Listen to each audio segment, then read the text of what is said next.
Stars is a crazy place in oh so many ways. Let's try to make some sense of it on Spiritfolk Saturdays. Welcome to the weekly throwing intent-based podcast, Spiritfolk Saturdays. Today we're here to talk about part 4 of the Liquor and Spirits arc. I'm your host, Elfy, Spirit of Arachnophobia. Joining us this week are Raven, Spirit of Liquor, Thero, Spirit of Headaches, and Kath. Spirit of Glorious Returns! And Kath's Dark. computer fan. Yeah. guest starring this week only. We hope. Hopefully. So I'm going to lead the discussion with what I am going to name this podcast, and no one can talk me out of it. Ashe-king, all the right questions. Okay, I'm gonna try to talk you out of it because you should feel bad. You know, Hunter people say that, Glorious. and then when you deliver like a really good pun, you don't. You never do. You should, though. You should. I love it.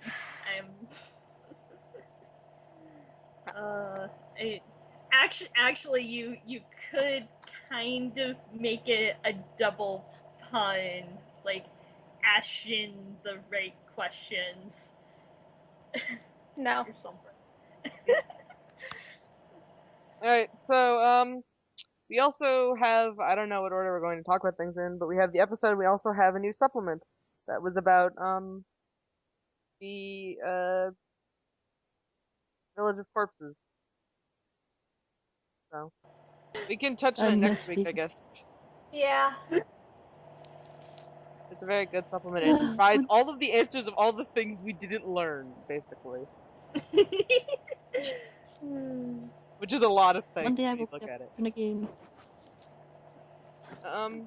So yeah, we learned a lot of stuff in this week's episode, you know. Ashe being bound to a spirit folk finally actually confirmed. Yeah. So the question is, what spirit folk is it? I mean, implications are it's an artificial one. But Is that an implication? what's the golem arm? It's not like it's not like a stone arm. I mean, they say golem, but they've also said a lot of other stuff before that was just early, like choice of phrasing. There was also for that one time that it was it was a hand of bone, and then just never happened again as a hand of bone. So I mean, yeah, I think, well, like, that might be a slight retcon that, like, it's made out of, like, stone, but it looks like it's just bones, you know? Or it could like, alternatively be it has an actual skeleton, but it, well, hold on, why are we even presuming for sure that the arm is a part of the creature? why else would she be able to summon it? Because it could just be something that the spirit folk that's bound to her was always able to do when she's harnessing one of its abilities, like the healing. I mean, but what kind of ability is that? just to be able to make... Well, imagine if you could make like 12 of those to reach up and grab your opponents and crush them all. That'd be a pretty freaking awesome one. So you're saying Ashe is bound to a dead hand? A what? Zelda enemy. Not familiar. Okay. It's like the spirit folk's powers seem to be in association to what they are the spirit folk of. Like, okay, but it could just be a spirit folk of Earth is the thing. Then why can't it do lightning? He has a point there. She. Or, no, he. It, I'm sorry, no, I'm used to the voice. I'm used to, like, your pitch of voice being opposite to what I'm supposed to use, and now, like, it's actually distinctively male, and it's making me confused. I'm sorry. Also, I do tend to, like, when I'm talking, slip up and have to correct myself, so. Oh God, shut up, Elfy. Am I allowed to leave that in because that's hilarious to me? Oh my God, fuck you. Trying to defend his honor, and then you didn't need to. It's great. Thank you. Just leave it. Alright. Anyway, as I was saying, it's like Ashe's powers seem to have some kind of dissonance to them, I guess would be the right term. Like, it seems Do we really know? Oh. Do we know that there's only one spirit bound to her? Yeah, I'd been going to suggest that it was like an amalgamation of different parts of one, of some. Well, the thing is, like, if it's one spirit folk, then the powers are just like all over the place, really. But she always says it. I think like the few times Ash has talked about her bindings, it's always she never seems to use a plural with it. She always kind of more speaks in reference to herself than anything. True, but like there's also like the times that like Faust refers to a narration, like the when we do get the hands coming up, it's always just it, you know. Which could be because it's disembodied, but at the same time, I don't think it's a plural spirit. Well, we'll probably find out next episode. We also don't know to what extent her powers are just manifestations of divine magic as opposed to, like, the specific spirit folk thing, because we know that healing is a divine thing, but we don't know if it's necessarily, like, what the spirit could do. Like, Yeah, true. So, Is there like a list we have of Ash's powers? there's like kind of an impromptu one on the wiki, like a few things, which is like guidances, stuff like that. Yeah, guidance is out of line with the rest of them too. Like we've got a couple of categories. You've got healing and enhancement affecting human bodies, maybe also non-human. I mean, she can do tieflings. You could just say buffs. Yeah, buffs and healing. We've got lightning, which only Kier has ever used, which we can only presume means it costs something horrible. We've got the stone hand, which is always a serious thing when it comes out, or it means Inian's there, one of the two. And Frost, yeah. Well, some of these things are like oracle forgot about spells. Like giving dark vision, there's an ability that's like the mole's touch or something, and it gives someone dark vision. Yeah, but then we get into the issue of how much of it is like Ash has oracle powers and how much of it is they just wrapped up into the spirit folk because house ruling. Yeah, I mean, the house rules on this thing are heavy enough that, like, it is no longer recognizable as the classes from Pathfinder or D&D. Let's be real here. That doesn't mean I'm not going to try. Okay, we should have given up at the point where Source Lock just became a title for especially good mages.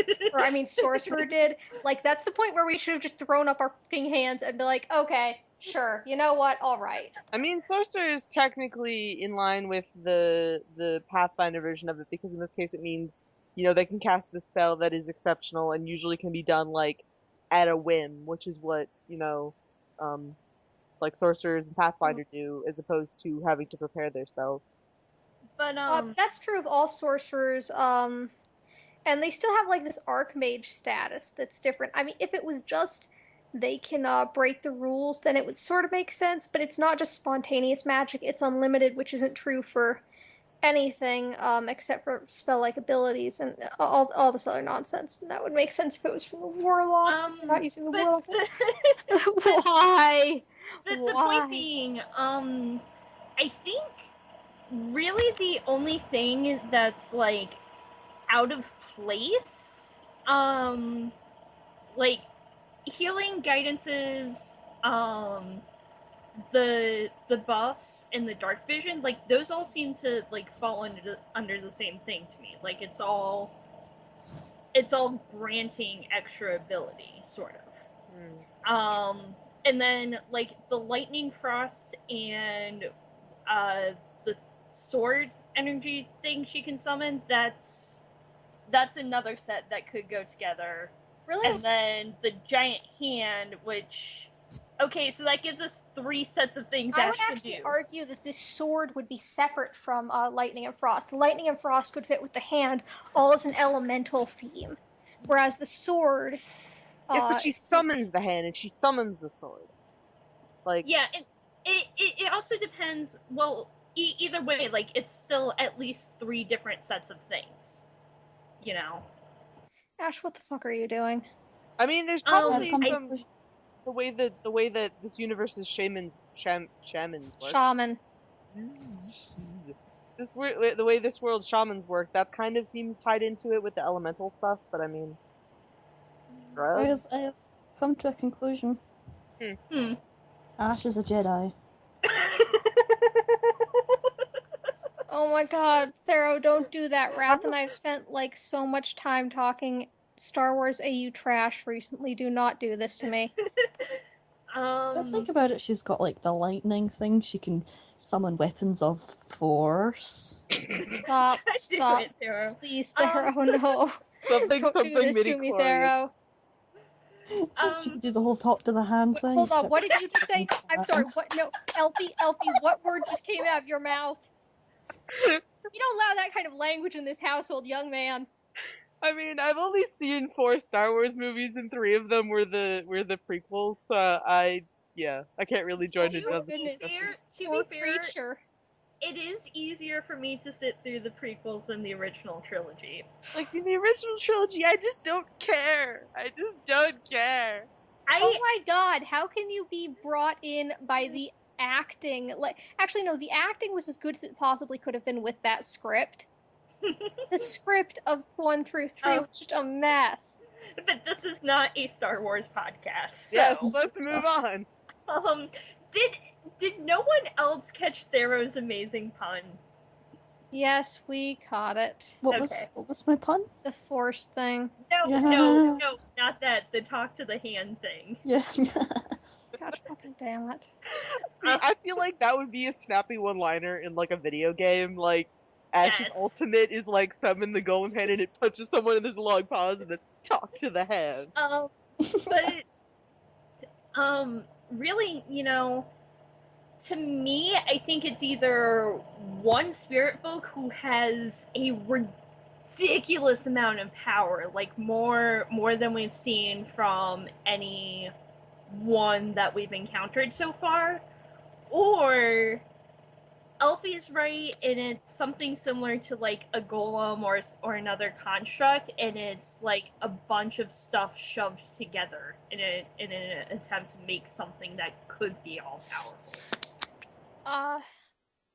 Let's all stop and appreciate the fact, by the way, that Jin is being cool about what Ash is. Like, oh, it's not your fault, you didn't ask for this, also it's part of who you are. Like, go Jin! Go Jin for not being a dick and like, this was done to you, but I'm going to blame you instead of them anyway. Blarg. Yes, which I just, like, I heard that and I was like, oh my god, this like, gives me even more anxiety and depression parallels that I can use. Like, thank you so much, Jin. So now I'm looking at the description for an oracle and just kind of doing like the question mark thing. Unlike a cleric who draws his magic through devotion to a deity, oracles garner their strength and power from many sources, namely those patron deities that support their ideals. I mean, we know that. Honestly, this reminds me of what Horvin says, and then thinking of Meath, because Ash did mention at one point that Meath has shamans. And But she still had so many questions about Horvin that I think their shamans are going to be a good deal different. If nothing else, probably less militant. well, there's shamans, there are druids, although we don't know to what extent they align with like our typical imagination of druids. Druids are like a Celtic thing. And then we have Ash with Celtic. bindings, even though bindings have been shown thus far to be an arcane thing. Yeah. But they're used on, Spiritfolk. yeah. Yes, by people with divine magic. But they only seen it used on Spiritfolk. I mean, with arcane magic. Yeah, well, that is a good question. Are the things in the Prison of Lights that like made the puzzle where like every circle had to be filled, do those count as like a type of binding? Because in that case it can work on humans because, here got shoved into one. Well, God damn it, Seal. I don't know if I think it might depend on exactly what the purpose of the binding would be. Like, if those bindings are just hold a living creature in place, then anyone would work. But if it's specifically, keep a spirit in place, it's a different kind of thing. I don't know. I mean, they're made with the intent of somehow being broken. Like, they're puzzles. They're not just, we're going to make the keys to this door. We're going to make a door that has no keys, and then, no one can ever get through. Like, whoever made those puzzles intended for them to be solved, so they might have different specifications than, say, someone actually just being like, okay, we need a prison that no one can get in or out of ever. You can just walk into the prison of lights. It's getting out that's the hard part. Oh, you know what? I wonder. Aren't there? Because these haven't been answered yet. But I remember, aren't there like rocks with not the usual writing system on them that someone mentioned have something bound to them? There's rocks that's like on the bridge to I want to say to the 9 shrines that have spirits bound to them. Right. Which is why the Grecians never went there, is because they're terrible and the spirits wouldn't let them pass. Right. I just wonder, like, depending on where they're set up, because I don't remember exactly, because it's been a while since I've watched all that. But, like, maybe those act as a larger binding around the Prison of Lights? Sorry, it completely random thought, but just came to me. Maybe. The Prison of Lights is still an enigma. Despite the fact we've gone through it at least once.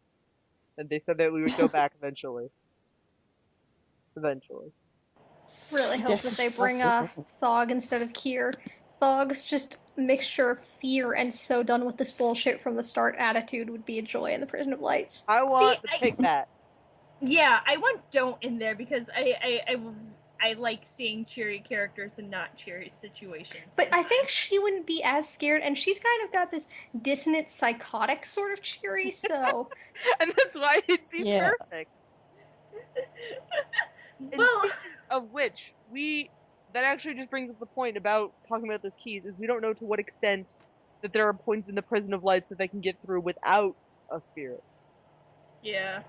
Like, it was a prison for spirits by spirits. Like, Orion runs the prison on Ashel now. Right. Oh, damn. If they had gone farther, Ash might have had to use her powers, like, way earlier then. God damn it, 3W, stop skipping over half of every dungeon. I just realized how unhelpful the notes I took for this week are, because the 2 notes I have to draw from are I love Jin so much, and in full caps, Ash, Ash, Ash, Ash, Ash. Wow. I mean, that's... Like you stole that second one from me.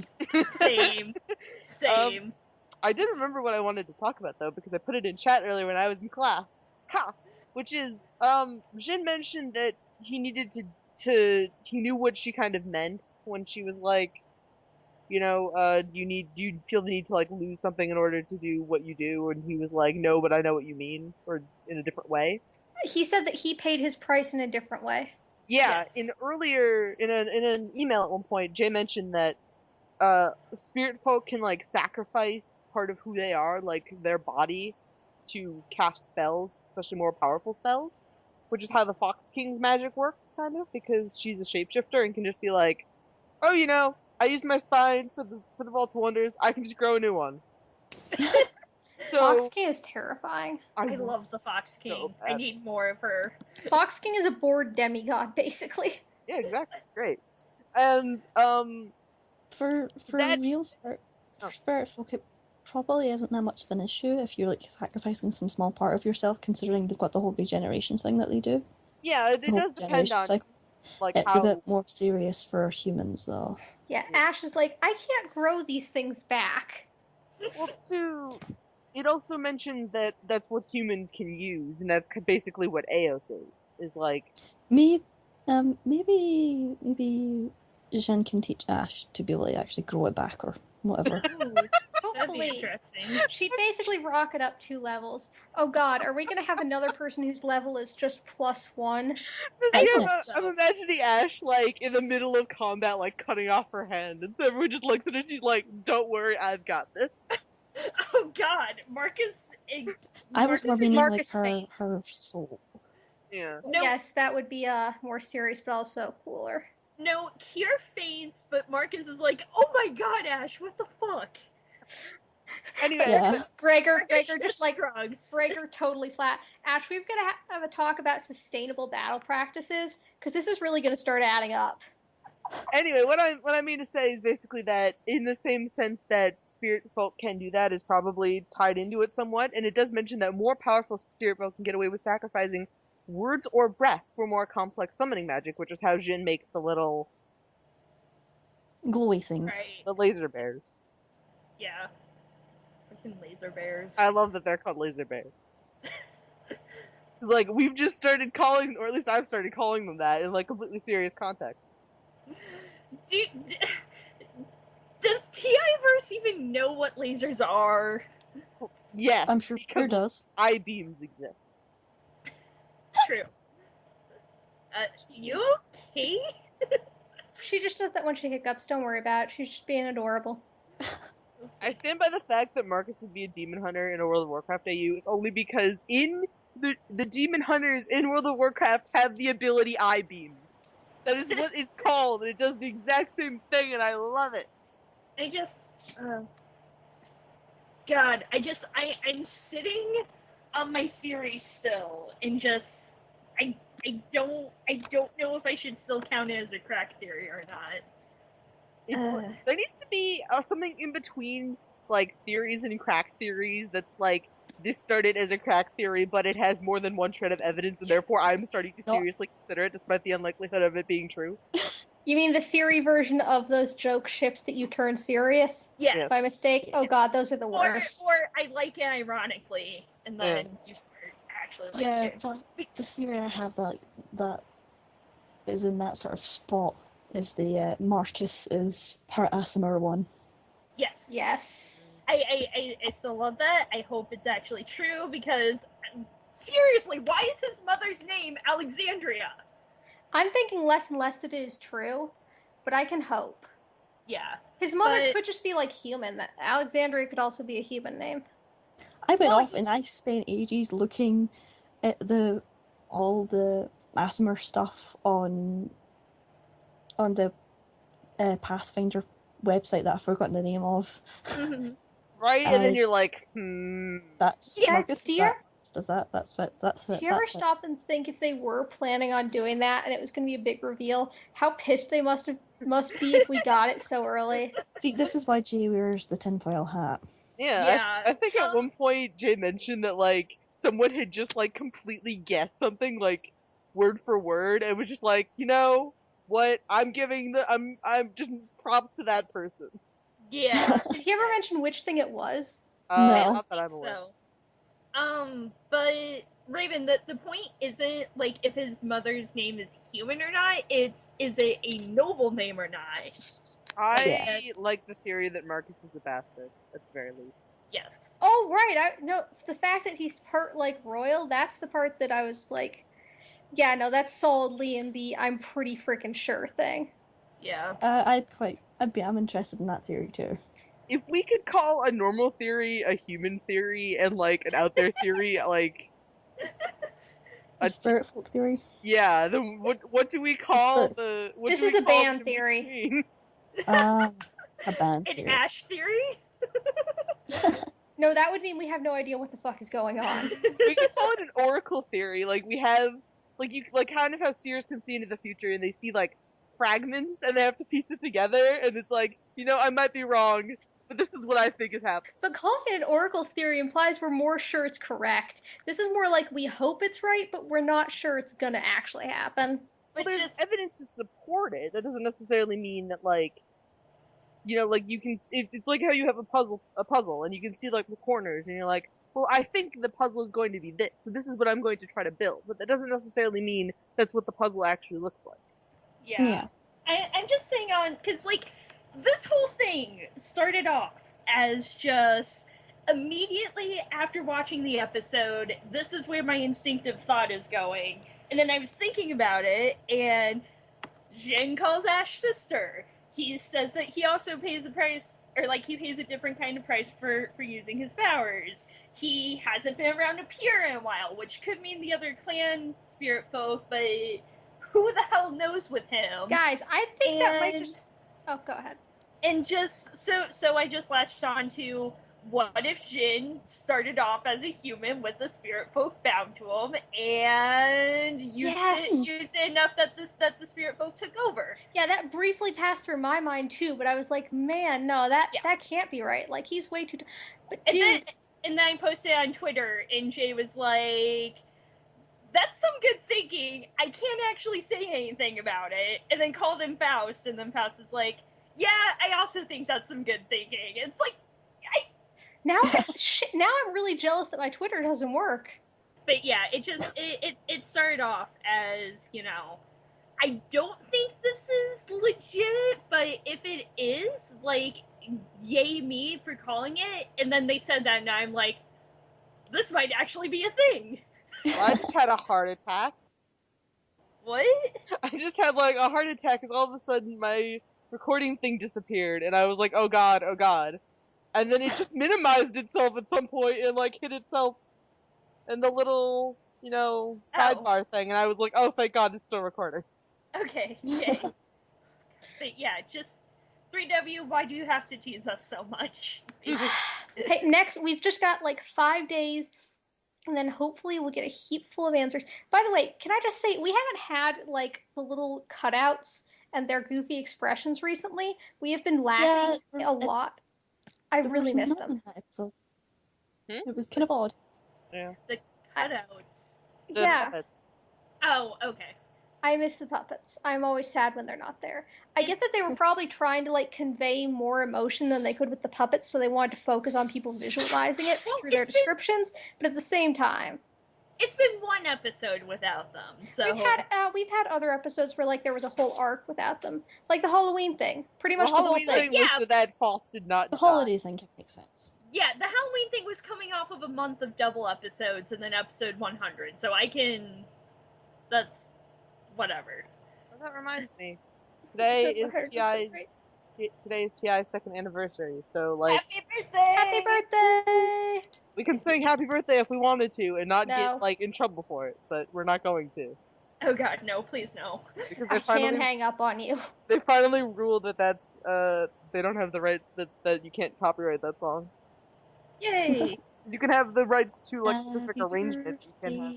I will hang up on anyone who starts singing, I swear to God. I wonder if there is a birthday song in the TI verse. Like, well, I'm pretty sure you just subjected someone's character to experiencing it later as a response to that. We know sings it when they go to the Punch Dome. We know when several characters' birthdays are. So I mean, when we actually see the birthday. Yeah.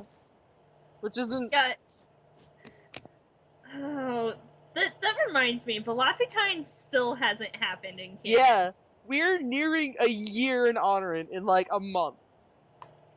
Because... Okay, like 2/3 of the episodes, actually no, more than 1/2 at least though, of the episodes currently out of TI have just been honoring.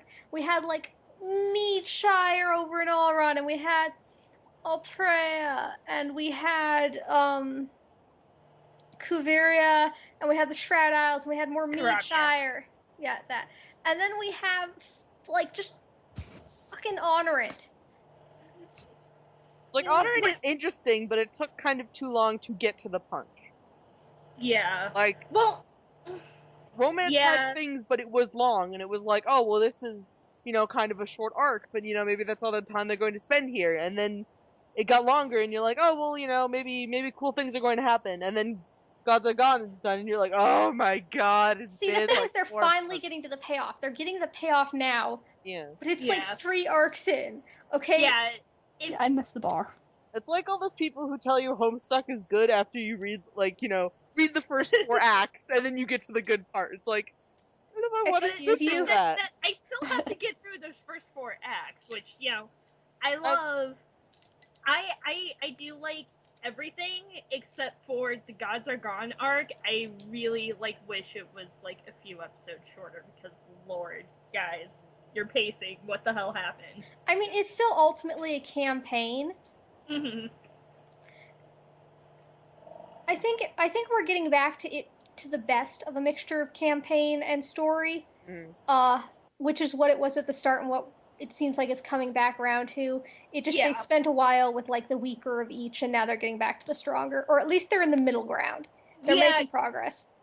Gods Are Gone, like, to me, and possibly Romance if you want to lump it in here. It's like the fourth season on a show when like the people who have been working on it kind of want to do some new stuff, so they're trying to hand it over to the newer production staff, and then it just winds up kind of weird. And they end up with a bunch of filler episodes because they need to fill that time, but they also need to start getting ahead. So like, all right, this episode's all recap. It was all plot. It was so much plot. It's the opposite of filler. Yeah. It's still good, but it's not really like a favorite. And then once they were done with it, because like as soon as they got to Everything Is on Fire, I was like, oh my god, they're back! Thank fucking god. Yeah. Oh god, I was going to say something, and now I was completely distracted by that conversation. Sorry. I'm not sorry. Gods Are Gone could have also done better with being like split more cleanly.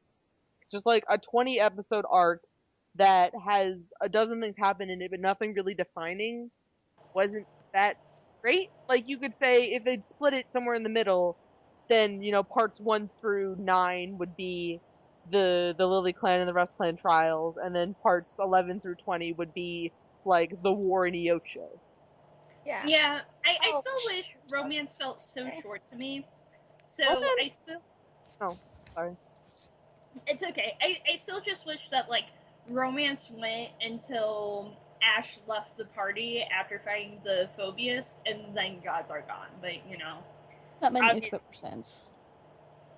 It seems like the Romance of the Four Clans should have been the one where Ashe was gone. Gods Are Gone, or I don't know. Gods Are Gone, like, you almost wish that just the way that Everything Is on Fire started made the title make more sense of the last arc, and that kind of makes me mad. Because it's like, you spent the entire arc, like, what do they mean? What do they mean? And then Jin says it, and you're like, that doesn't answer any of my questions! Well, you know what they could have done if they wanted to be bigger jerks? They could have done Jin's entry thing at the beginning of Gods Are Gone, and then done the like 5 days earlier thing. Yeah. That actually might have been really super cool. But knowing the group, that's how they would have chosen to do things so that none of the gods were gone. They would have made peace just to spite Jay. Also, Romance has this thing where it's like the first time you're playing through a game and you have to, like, it's like when you're playing Pokemon and you have to get to the next town, you have to battle every trainer and, have to catch all those Pokemon you really want, and then finally you're done and you're like, alright, you go to the Pokemon Center and it's like, man, I need to go back to the other town. So you just fly there, and then you fly back, and you keep flying back and forth, because they just keep going to Yocho, and going back, going to Yocho, and going back, and nothing happens in between. And the first time there was a band fight, and they fought the weird bird things, and all this stuff happened, and they went to Tevilian's Grove, and now it's just like, going to Yocho, it's a journey, but we're still going to Yocho, and suddenly we're in Yocho. Okay, guys, this is horrible what I say, but I would have been happy with a miniature tournament arc, them against the other mercenaries? Yes, for the Rust Clan part. I kind of wanted to see something like that, yeah. I wanted to see those other mercenaries. He gave them cool designs. Why? Why did we never... I feel sort of bad, because, like, every time the Gods Are Gone arc is brought up, everyone's like, oh my god, why? But, like, some neat stuff happens in it. It's just overall kind of... Yeah, like, I feel like Gods Are Gone is better than Romance because it has more things and more interesting things, and it's building up all this story. But at the same time, there's just these bad moments that you remember, where it's like the 2 weeks in a row that just nothing happened. Like, Marcus and Thog sat down and they talked and we learned stuff, but nothing don't you happened. Bad talk. That was like one of my few parts that I liked about that. It's a bad part. It's just like, that's all that happened that week. All that we got that week was that, and it's like, yes, that's good, but it was like a 13-minute episode. Like, all that's gone on the past 2 weeks is Ashe talking to Horriman and shit. So, Yeah. And everybody's like freaking out about it. Give Thogs. You've never loved Thog. I think that's it. Dude, I love Thog. I'm not gonna say more than you because I don't think anyone loves Thog more than you, but like, I don't hate him. Okay, I don't like Thog that much. Dude. I like Thog. Like, I don't like hate him. It's just like that week was done, the episode was done, and I'm like, wow, we learned things. Okay, now what? There wasn't anything to look forward to. There wasn't anything that I like. It answered questions that we kept asking. It answered the questions we had and ones that we hadn't even thought to ask, and that was fun. yeah. Maybe It was to you. what That's it was not the how I felt. characters. Okay, this week's episode. What else do we have to say about it? Corbin. Awesome team maker. Has really low self-esteem. Yeah. Okay. I love when we first said Horvin and everyone was like intimidated by him, and now he's just like, Horvin is cool. I knew he was going to be a dork, man. Yeah. That whole thing with him like standing outside the bar and then delivering a like picture, like he's going to turn out to be a giant dork, isn't he? I mean, yeah, we still never found out like what he meant by that. No, remember that he said he was trying to get them to leave because he thought that they weren't going to be able to handle things here, or they were going to make it worse, or they were going to get busted for what they were. It was a warning for their sake. BUSTED, you are busted. Yeah, which also Horvin is 31. What the fuck? He's like the same age as younger. He's younger than Marcus. Yeah. That's amazing. He's the same. I'm sorry, they can say that tieflings don't age slower all they want. Right now, I have no goddamn reason to believe that tieflings don't. Yeah. Like, he's the same age as Kier, and that just makes me be like, hey, look, more parallels. Yeah. While gesturing. Yeah, like, look at what someone who does have a support network with like, sort of similar, what's the word I'm looking for? Like, composure to Kier can be like. I still, even though we know they're the same age now, I still just really want Horvin to kind of adopt Kier and take him under his wing. Papa Horvin. I don't know if Horvin should be responsible for anyone. If only he had a wolf mask, and then we can make a Papa Wolf joke. Well, I drew the thing with Horvin and a number 1 dad mug, and I was like, who drew this? And 3W replied, I don't know, maybe Jin? Just like, what is that implying? What are you implying? Oh my god. I was going to say it ties into Jin, like, fulfilling a lot of Trickster God archetypes, like he did as a joke, but the thing is, he's too much of, like, an over-dramatic dork to be a proper Trickster God. They have a sense of humor about things, but he seems like a mixture of, like, flighty and taking it seriously. No, well, like, most of the Trickster Gods I can think of, they have, like, a dramatic flair and, like, playing themselves off as, like, they know everything. But he's just a more comical take on it, you're saying? He is the Trickster God archetype, but with the more, like, goofy, sort of self-unaware thing? I mean, I can see that. Yeah, that he's a makes Trickster sense. God at war. I mean, he can't just afford to be playing everything off all the time. Yeah. I mean, to him, it seems like he sees it less as a war, an active war, and more like a state of civil unrest with occasional skirmishes. Which makes sense, seeing as he has such a longer lifespan, and to him this just seems so drawn out. Like, he saw the actual slaughter. To him, this is just, like, continuing oppression bullshit. Yeah. That reminds me, is how I was thinking about it earlier, in that in Gods Are Gone, we got what was ostensibly, like, a Marcus mini-arc. Like, he had time to himself, he was learning things about himself, he was learning things about his past. Things that are all distressing. Yes. Very. And now Ashe can be said to be doing the same thing, so, like, in the next arc, or whenever Aaron shows the fuck up, are we going to be learning things about Gregor's past? Yeah, where the fuck did Aaron go? Okay, but guys, then we need to have a best/worst infomercial, or not best/worst exposition mentor showdown with Jin, Aaron, and One. And one, yes. I think Jin wins that, depending on how Aaron treats Gregor. Yeah. But, It'll be interesting to see at any rate. But yes, as they're saying, Gregor Flaw. Gregor Dash Flaw. But we still don't know what that's about. We still don't know if it's going to come up in the future, if it was scrapped, or what the heck is going on. There's no way they scrapped that. I hope not. Well, it might just be like an aspect of something that ended up not used. Like the I'm character. pretty sure, by the way, Aaron is officially an evil character. Because she tried to kill Ashe? No, because the way she was going about stuff, it was like, oh, you're in my way. No, you're offering to move if I answer one question that's not even difficult, or even if I don't. But no, I'm just gonna cut you down instead. That I mean, seems it's the easier way out. No, it's really not. Answering one question versus the time it takes to actually attack two people. It's so much easier if you just answer the one question. That was definitely blatant aggression. Yeah, she was hyper aggressive. I wonder, considering her huge ass sword, I wonder if Aaron might not have berserker class stuff going on. Ooh, that could make sense. Yeah. I mean, oh, she's like the opposite of Gregor. He just suppresses the shit out of all of it, and she's just constantly angry about what happened.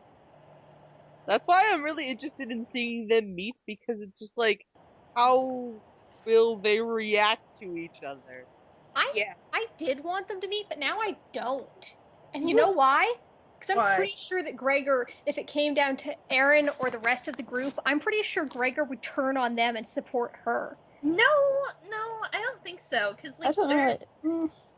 Okay, there's two modes when Jackson's playing him. There's goofy mode and there's serious mode. And in goofy mode, he would support the group. But when it's more serious, the flaws of Gregor as a person and as a character, I think he would fall back into some of the stuff we've seen flashes of before and support his fellow Outrider before his current party. Yes. Because it's so ground into him, the Outriders are right.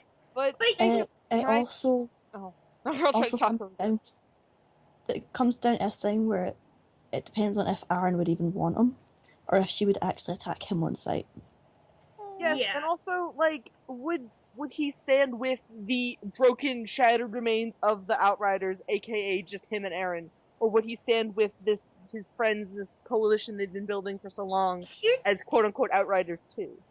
Yeah, remember, Gregor said that, he considers them, the start of a second group of Outriders, and he said that he considers them family. He might stand opposite the party with certain things, Tavilion's here, and the Eye of, Every political topic that's come up so far, you mean? Yeah. But when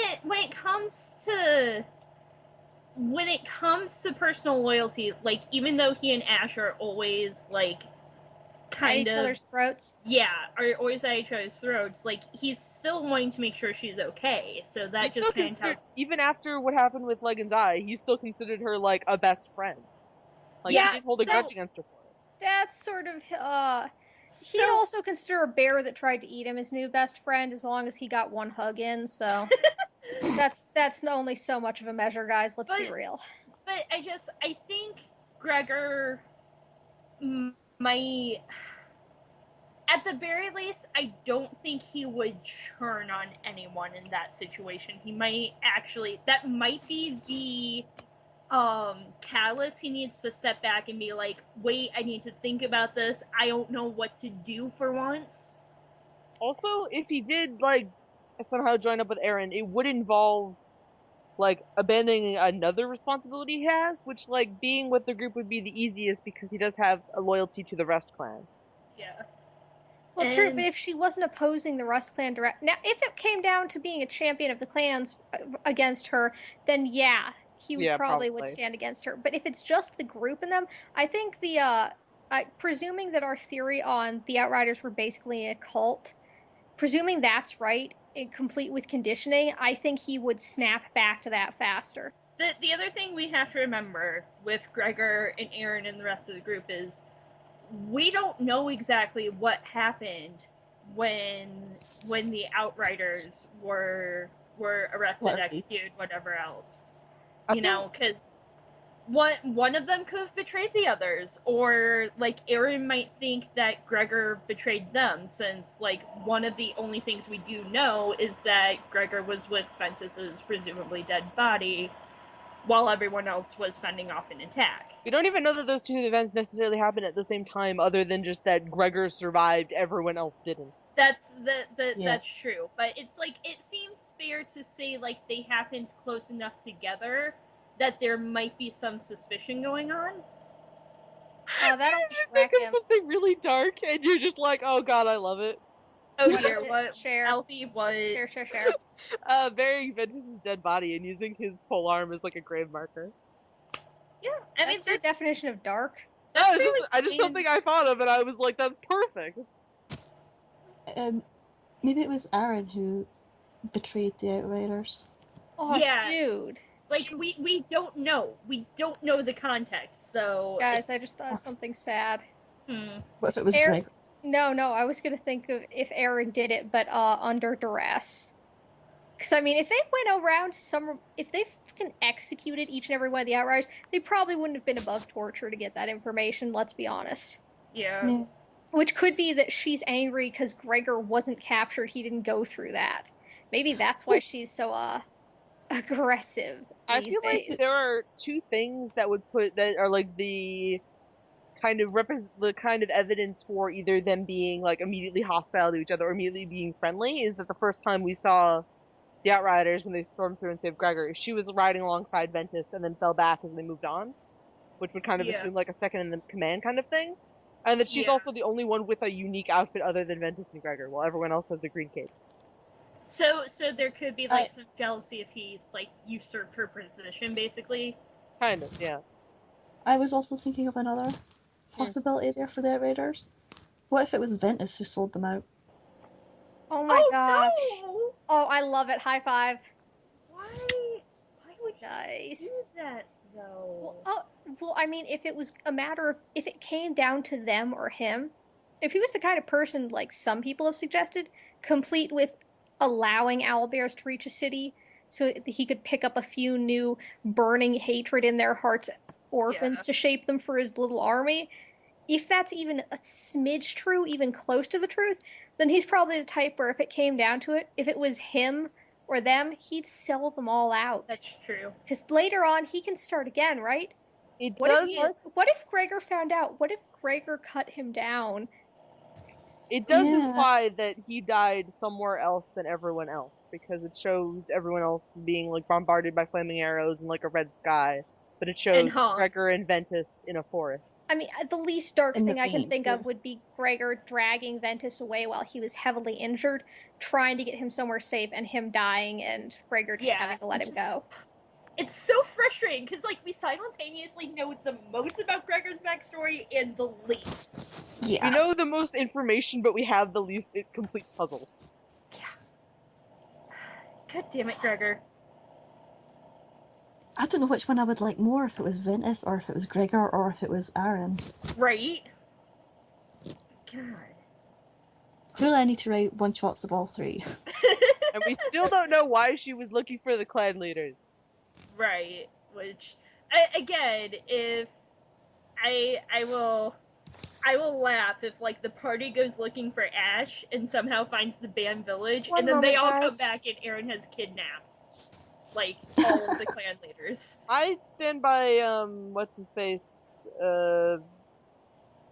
Kirill's asking the question of, are you an Outrider, being like, he knew that she was there, and being like, well, if there's one Outrider here! Yeah. If there is one Outrider among this band of foreigners, perhaps there are two. And then there were two.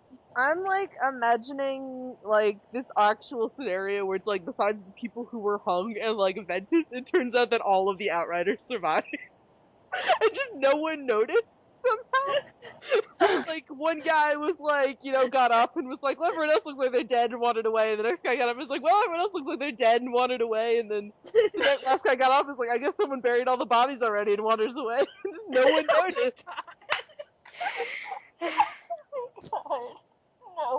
Like the inverse of it. It's like, oh, well, actually, just like 4 of the Outriders died, and then it just split up because they didn't realize that they were all still there.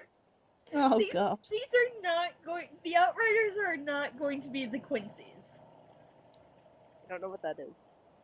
Oh, I know what that is. If we're referencing what I think you're referencing. Yeah, it's like in Bleach. There's this group of people who supposedly all are dead except for one guy, and then as the series goes on, it's like every other person is secretly a Quincy. Like, what the hell?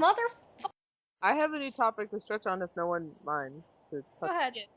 So we've got this whole problem is the spirit folk and the humans hate each other, but they all want the country, and, you know, there's gotta be some solution to this, because if they keep going to war, they're actually just going to tear the country apart. No one will be happy. So, if you were charged with figuring out a solution to this problem, kind of in an Ashe, Horvin, Jin kind of position, what would your solution be?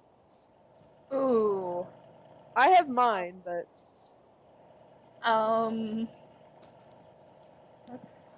Just send everyone to the corner till they stop being brats. The same corner or different? No, different corners. They all get sent to different corners. Anybody talks, you just spray them with a squirt bottle like they're a misbehaving cat. Sadly, all of Honorant is not populated by kindergartners, or that would probably work. Are you sure? Yes. Are you positive? I am positive! A lot of Honorian logic seems like kindergartner logic, though. I mean, they're at, like, a civil war because they, like, imprisoned a bunch of spirits. It's not a thing a kindergartner is going to do. It is not the equivalent of taking someone's toy. It is the equivalent of, like, someone took your toy, so you pushed them down a well. It's like the older kids were mean to you and tried to run the playground, so in response you found out who was allergic to each thing and you poisoned their lunches with it. Oh god. Just That's enough like... to leave them in the hospital perpetually, not enough to kill them. Basically, the Honorians are fucking nuts. The gods need to get over themselves. They need a humility trip. The Honorians are nuts and the gods have a nut allergy. I would... Oh. I would probably, like, it would probably, like, ruffle a bunch of feathers with, you know, the clan leaders, but I would kind of force them to have a meeting by having Horvin the hero with his crowd of fans there at, like, the gates of Shinkala, welcoming the band as guests. Or alternatively, all of the clan leaders would gather together, slaughter them, and have a reason to now officially turn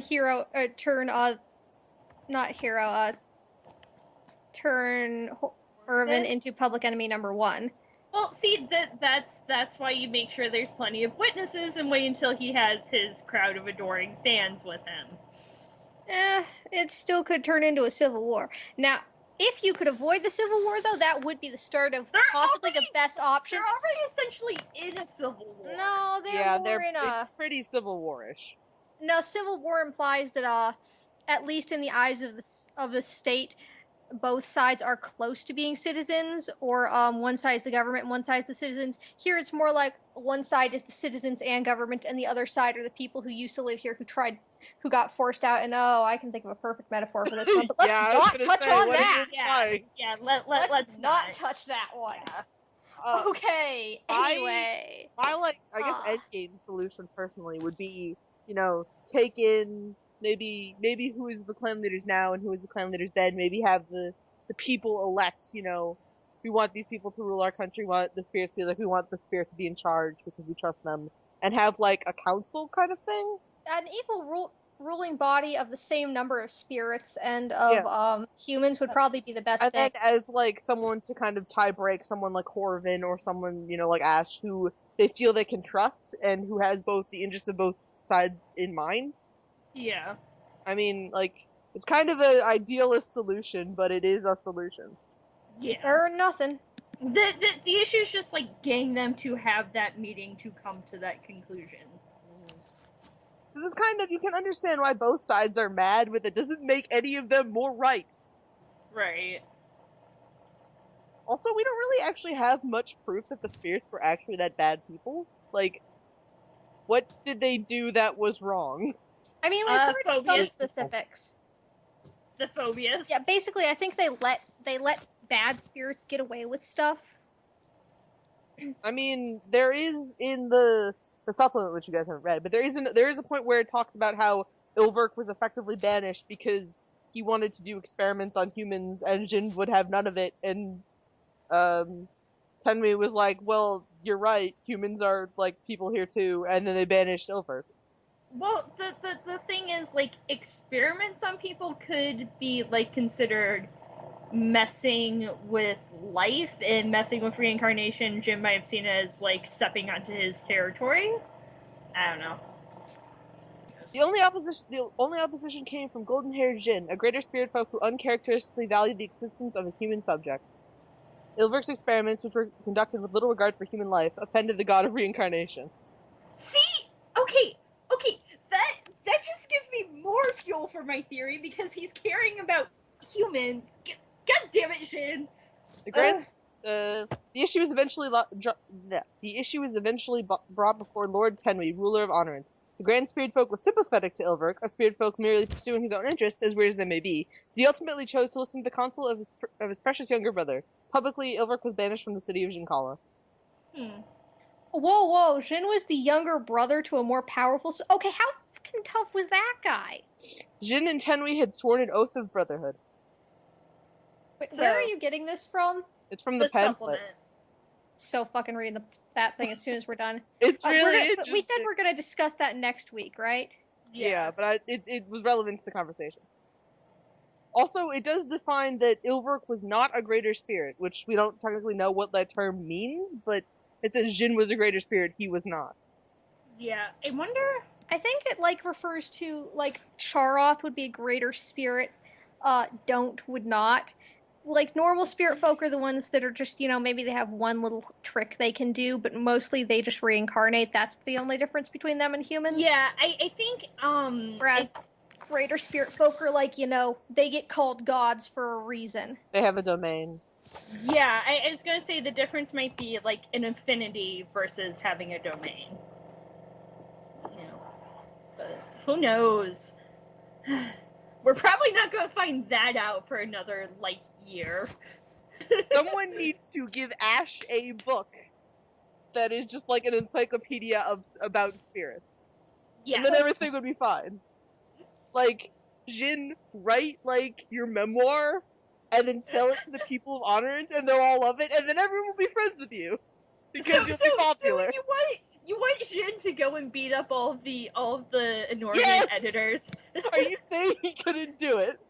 I'm not saying he couldn't, but why bother? Or just use Marcus and Kier's printing press.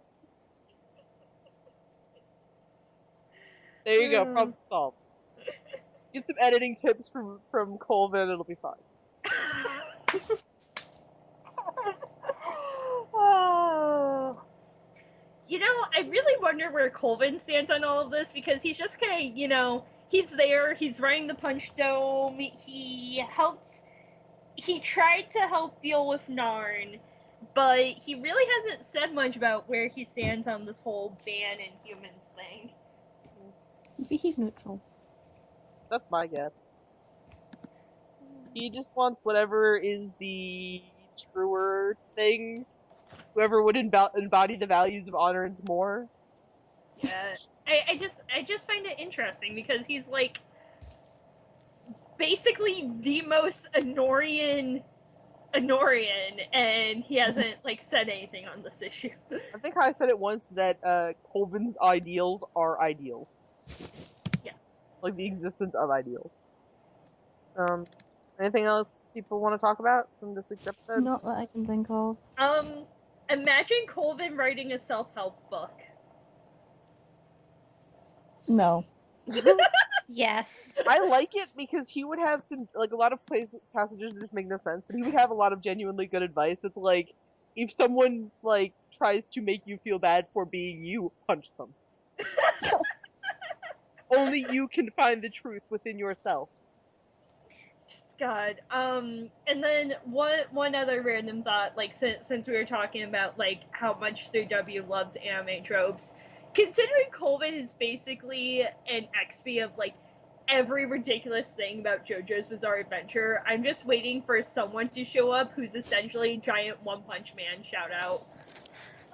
This episode is just, like, me sitting here, like, Ashe and Jin, and then, like, I don't have any actual commentary on any more of it, but I'm just like, yes, give us more. That's why I was just waiting for you to more. get home to watch it. I was so excited because I knew you would have many things to, like, think. At the very least, would just be exclamations of excitement. And then, like, a gazillion exclamation points. So, but we were gonna wrap up, and then we got distracted by anime talk. So let's wrap up. Are we? Yes. No. Yes. Headcanons, AUs, theories, etc. Okay. Does anybody have headcanons? I talked about my one, well, theory, not Yeah. canon, but headcanon that Horvin actually does make the best tea around, Jin just like screwing with him. Jin just tears him down like a dick. He's Poor a bad Horvin. I do have the thing, something Jay said on Twitter that was like, question mark, exclamation point, because I didn't consider it. Was like, I asked him where Killil's name came from, and he says it comes from the same naming convention as Jin's, and it's like, what does that mean? Like, in universe naming conventions? Because that poses me with like a dozen more questions. Possibly? That's how they roll. He said that I wouldn't like the answer, and I agree with that, but at the same time, I am extremely intrigued of it because it was not something I considered.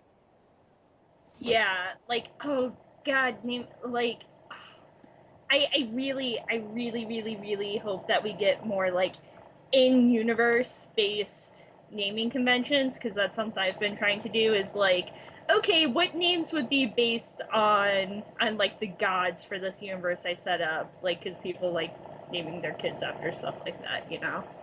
Aldilligan and Charot's name is the only one I can find even a semblance of, like, sense for from our universe, is just because it sounds like Charon or however you say it. Yeah. Oh. Charcoal. Killil's name is not associated with any gods or goddesses of the sun from any form of mythos that I can find. Yeah. It means kill all elves. Unless it's related to, like, Kyle or a variant thereof, which actually just means, like, slim. But, shrug. But who knows? Yeah, but I just, like, in universe-wise, I really hope that we get, like, it's a weird, very mundane bit of world building that is actually likely to come up, but I hope it happens. Maybe it'll be a bonus video at some point. Like, touching on various nations, different naming conventions. Yeah, I think we're a little bit behind on the bonus videos, aren't we? Well, we didn't have Yep. one last month, but that's because we had an entire arc. Yeah. And we haven't had any videos in, like... I have an alternate universe. Ooh, yes. Ashe the Jedi. Yeah. I have spent so. What? Let's do the Star Wars next week, please, in the name of mercy. Seriously, imagine you're standing there like borrowing Ashe's powers and yelling "Unlimited power" as he shoots lightning out of his fingers. So, So I'm kind of now imagining Gregor as, like, typical Jedi who, like, tries not to use, like, the Force any more than necessary, and it's more, like, all about the, like, the actual skill of stuff, like, more the lightsaber the lightsaber battles than, like, the lightning bolts. Okay, but which And of the then- main 7 forms does he use? I don't know. I'm not that much of a Star Wars fan, okay? Okay, And I've then- spent the last several days hearing every Star Wars thing from Wrath. Not And that I then, mind, but now. Marcus is a Sith Lord because such a focus on magic. Whoa, And then Ash is a Myth. whoa. Now let's not go crazy here. Marcus would definitely be a Force adept, but he'd be untrained by Sith or by Jedi. He'd be a Force adept who just refused training from anybody and used skills with a balance from both sides, enough to not go nuts, but so much that he's definitely not considered acceptable by polite society.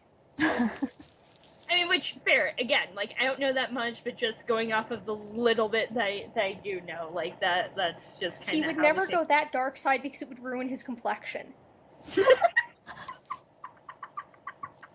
Because if there's one thing Marcus is, it's vain.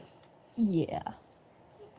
And you've got Ashe, who's like the freakishly high, like freakishly strong force abilities. Like freakishly strong. Nobody knows exactly what alien species she is.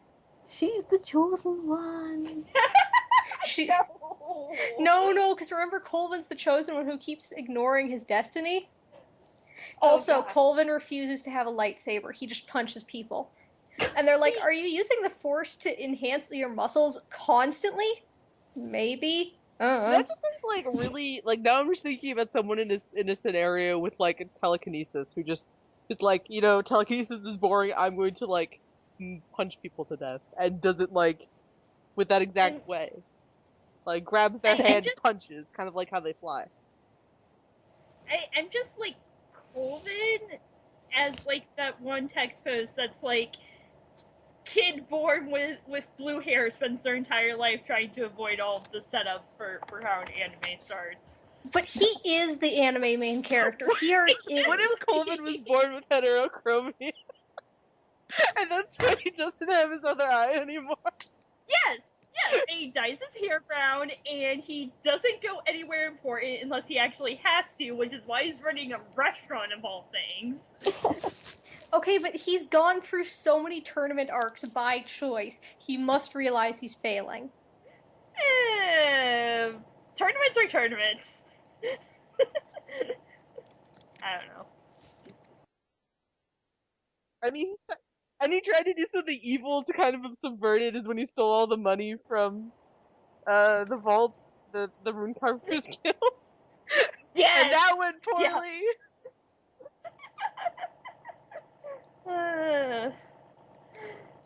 He ended up in the high school section for that. And now he met the people who are supposed to be his sidekicks, but since he keeps avoiding everything, are actually the main characters. Perfect. That is the perfect description of the group. They're supposed to be the quirky sidekicks, but 3 quirky sidekicks formed an actual party. Oh yeah, like in another universe, Kira would be the main character because he's the one survivor of this massacre that killed like an entire island, and you know he's gonna train him to be the chosen one by all the spirits, but no, all the spirits hate him, and he's just like, well, you know. Yes. Oh, god damn it! Now I just want to go and write some meta on everyone subverting everything. Thanks a lot. If you'd like to listen to more episodes of the podcast, you can find us at spiritfolksaturdays.tumblr.com. If you want to join the TI Skype chat, feel free to shoot us an ask with your Skype name. We'd be happy to have you. Thanks for listening. We'll see everybody next week. Bye! Bye! We never did what we expected next episode.